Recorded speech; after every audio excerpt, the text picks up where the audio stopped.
Hey guys, it's TomBox here. Welcome to MST.TV. I'm finally back. Now, the other video was just a bit of a bonus video, as a random opening, just kicking me back in. But for this video, I am going to be showcasing to you guys my current work in progress of Sky Striker Invoked. Now, this deck, I've been playing more of Sky Striker Pure with the Hayate and the Boral Sword. And I have to say, this variant is a bit more complicated. If you're playing the Invoker, there are areas where they don't synergize very well with each other, and in those particular areas, you're gonna have to make a decision on focusing on which side of the engine that you want to play. Because if you try to play both, you're gonna realize you're not gonna have enough spells to negate with the Mechaba, and then perhaps because you have monsters in your main monster zones, your Sky Striker stuff aren't gonna work out. So that's something that I want to pitch out right now, and if you guys have any sort of improvements you can throw into my current build, leave it down in the comment section below because I would love to hear your thoughts. This is just a foundation build for you guys to kind of find a place to start. And funny thought is, this deck isn't exactly a budget-based deck, but it is slightly more budget compared to the Hayate Boral Sword build, because the Boral Sword, first of all, is quite expensive, and the extra deck is a little bit more costly. But for the rest of it, it is quite a bit cheaper in terms of the extra deck, but that's just my take on it. So, huge shout out to my Patreons for supporting me, and I want to give you guys a huge shout out. If you guys want to help support this channel, keep this channel running strong, any pledge helps. Check out the Patreon link down in the description below, and we'll get right into this deck profile. So to kick things off, I have, well, 2 tokens, a deck separator, and my field centers. That's kind of fun. That's just stuff in my deck box, and you're going to need them for your deck too anyways. Starting off with the main deck, I have 1 Darkest Diablos. I'm not running Phantom Sky Blaster because my extra deck cannot fill the space to maximize and capitalize on that particular monster's token generating effect.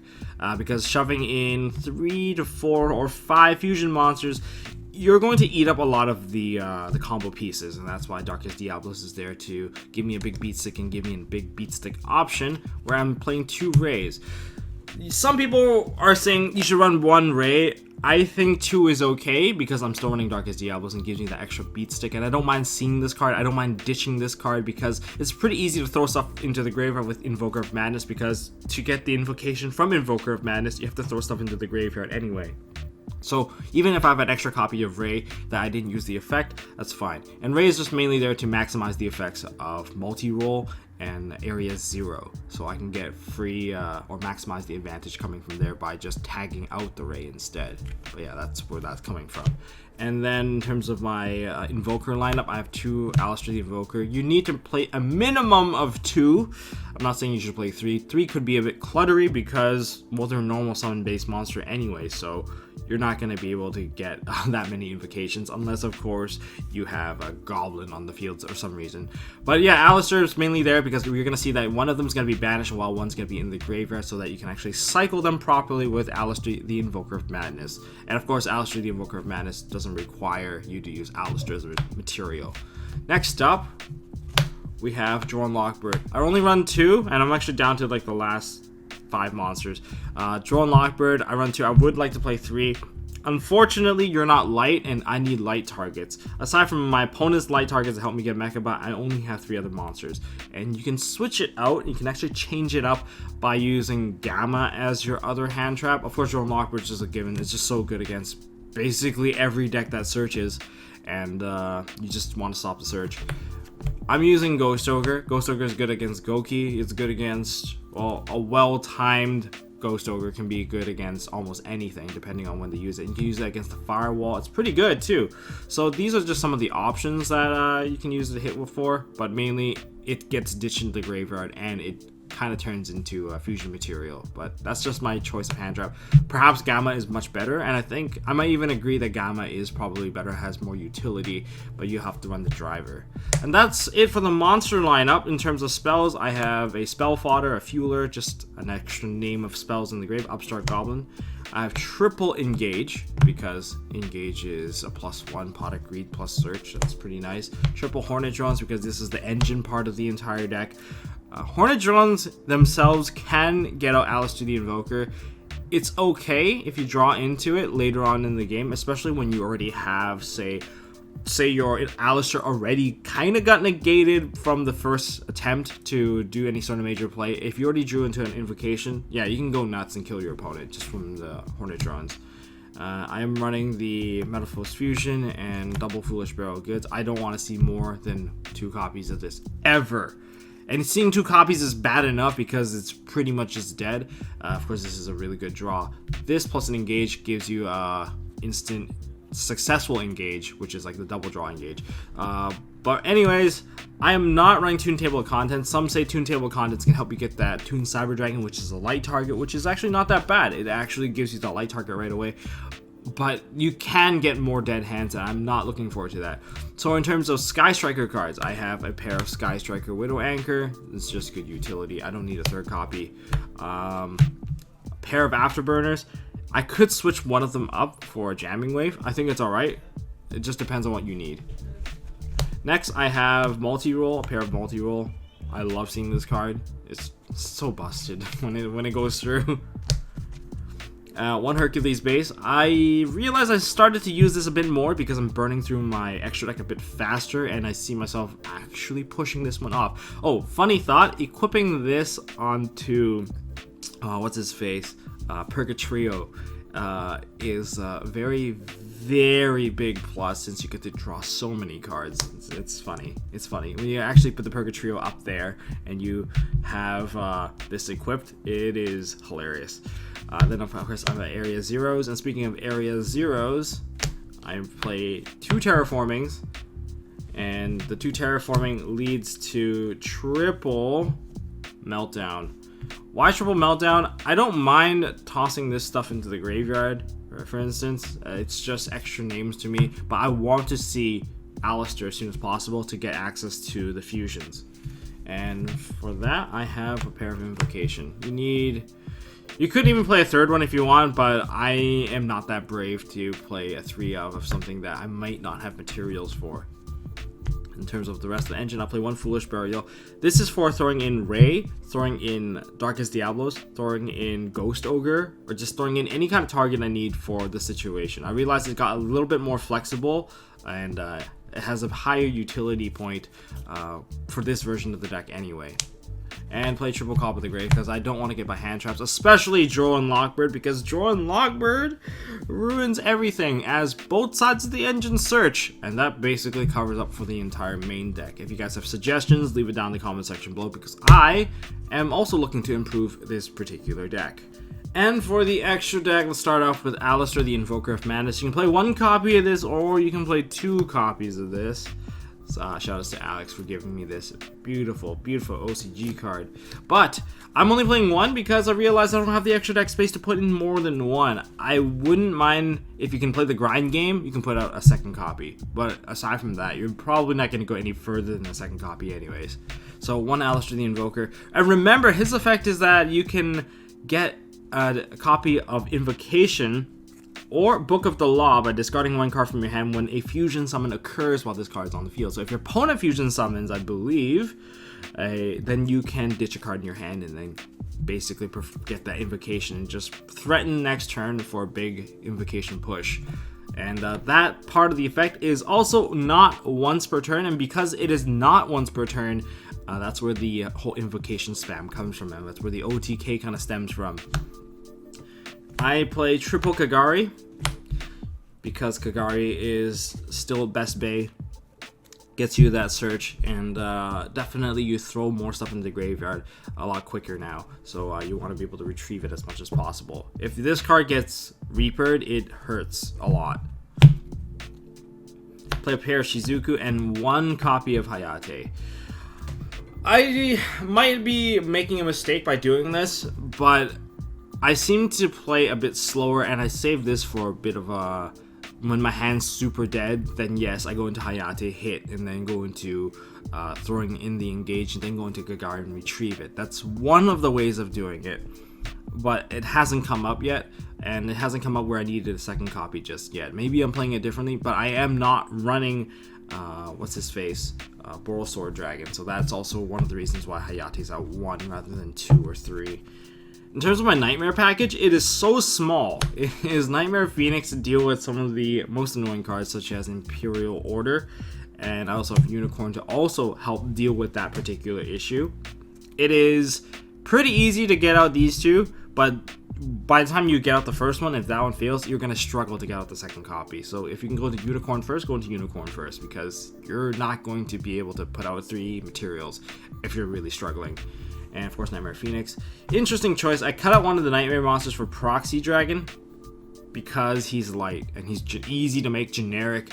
And sometimes you have a Hayate up there, you have something pointing this way, so that you can just spam out your invocation to opening up the other 2 zones next to it. So that's why I'm playing Proxy Dragon. One Boral Low Dragon, I'm debating whether or not I want to switch this to Boral Sword. Boral is just kind of neat to have right now. I haven't gotten the chance to actually summon him out, so I might switch him for a better utility card. But if I want more OTK, I might switch this to Boral Sword instead.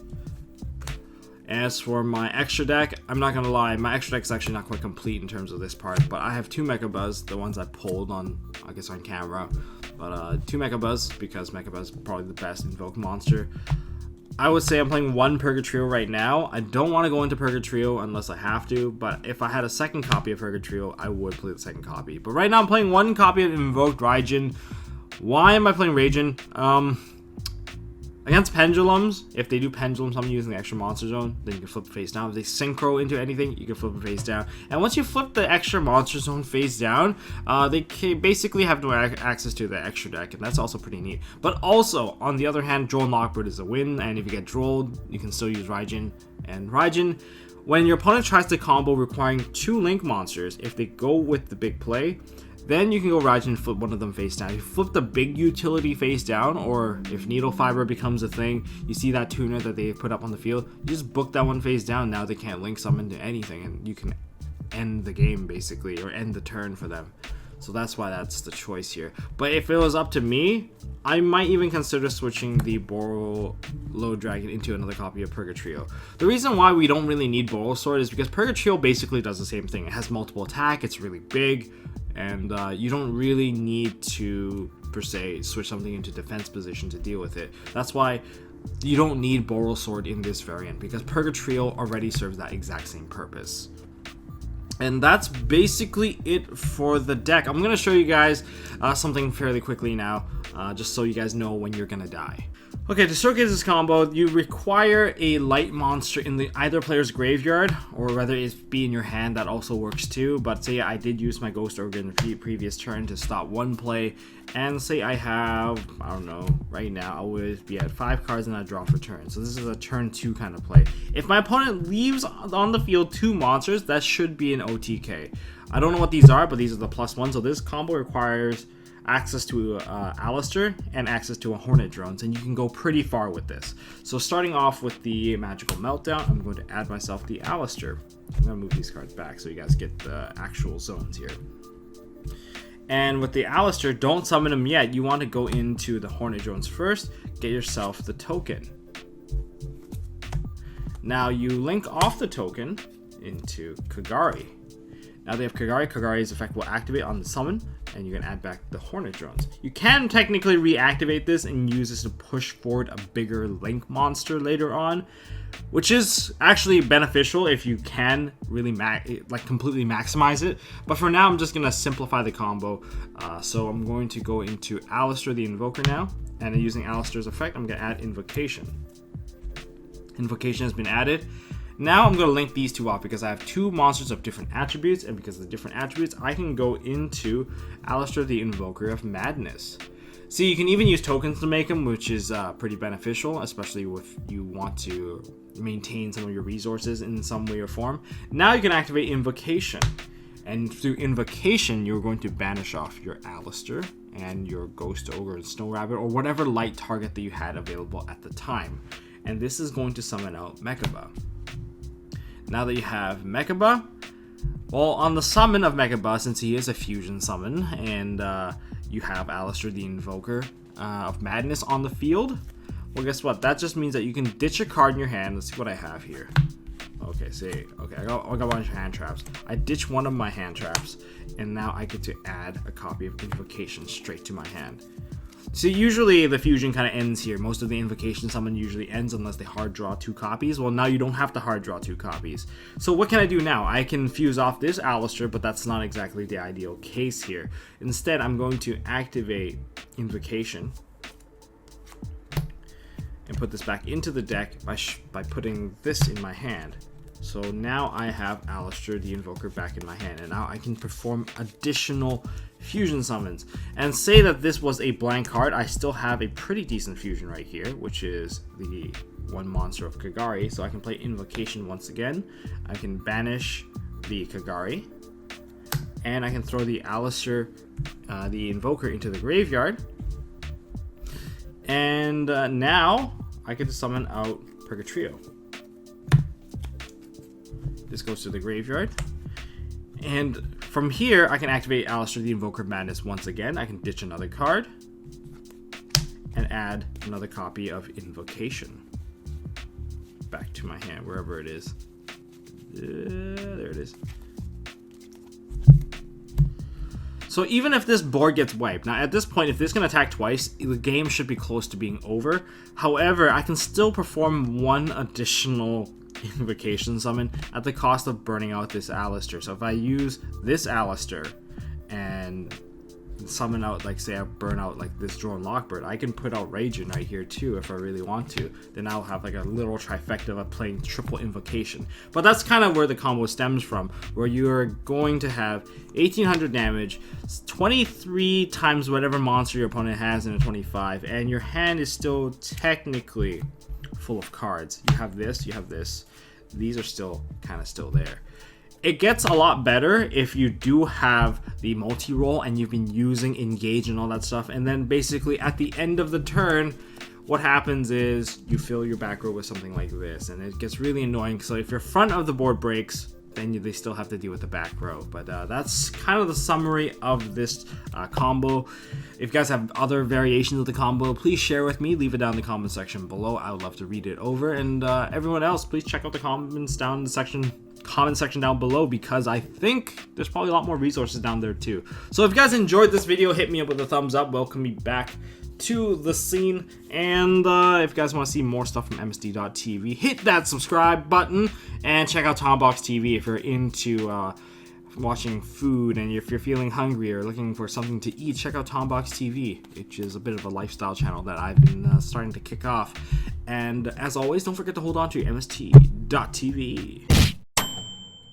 Hey guys, thanks for watching. If you like this video, please drop us a like so we know we are doing a good job, and you can also subscribe to MST.TV for more fantastic videos by clicking on the button on the left. Don't forget to check out our partners at Imperium Duelist. They make really high quality mats, including some of my own limited edition release stuff. And if you want to check out one of our past videos, click here on the right. As always, don't forget to hold on to your MST.TV, and I'll see you next time.